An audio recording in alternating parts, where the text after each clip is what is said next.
Oh, the Pope is a wonderful guy.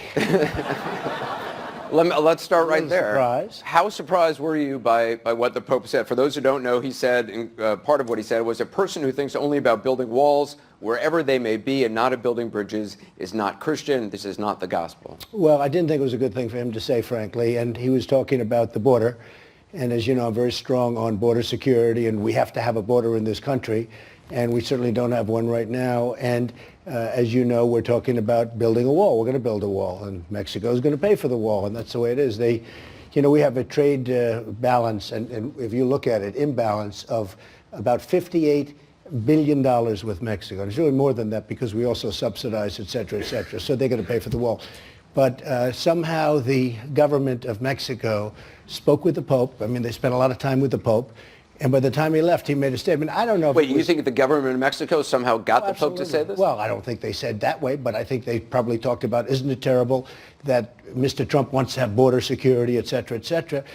And the Pope made the statement, and I think it was probably a little bit nicer statement than was reported by you folks in the media, because after I read it, it was a little bit softer.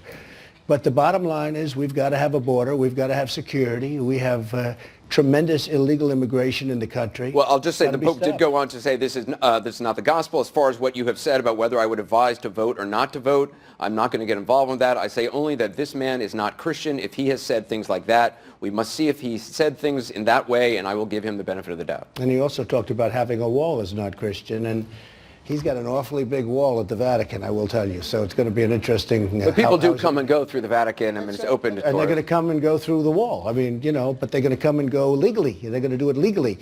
And that's what I want, and that's what a lot of people want, obviously, because they agree with me. You've been in fights with a lot of people, but with the Pope, I mean, does it give you pause? I don't like fighting with the Pope, actually. I don't think this is a fight. I think he said something much softer than was originally reported by the media. I think that he heard one side of the story, which is probably by the Mexican government. He didn't see the tremendous strain that, the border is causing us with respect to illegal immigration, with the drugs pouring across the border. I mean, I just won the New Hampshire primary, and I will tell you, these are amazing people. The biggest single problem that I have, no matter where I went in New Hampshire, was heroin. And it's pouring in, and it is just pouring into the area. And, it's sort of funny because you look at New Hampshire as being this beautiful, idyllic place, magnificent. I loved it. I loved the people there. I loved the whole place. And it's the last place you think that they really have a big drug problem. They have a massive drug problem, as you know, and it's always the first subject. No matter what I do, it's the first subject they want to talk about.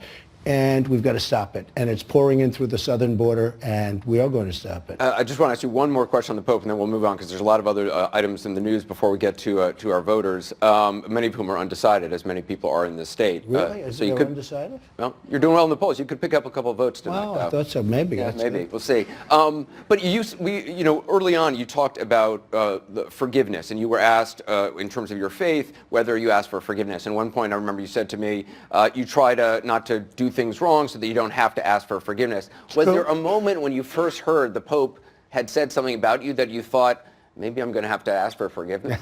No. Look, I really, not really. I have a lot of respect for the Pope. I think he's got a lot of personalities, very different. He's a very different kind of a guy. And I think he's doing a very good job. He's a lot of energy. But I would say that I think he was very much misinterpreted. And I also think he was given false information. If he would have heard our side, the side from people that live in the United States. Would you like to meet with him and talk to him about it? I'll do it anytime he wants. I mean, I think it would be very interesting. No, I like him. I mean, I like him as a personality. I like what he represents. And I certainly have great respect for the position.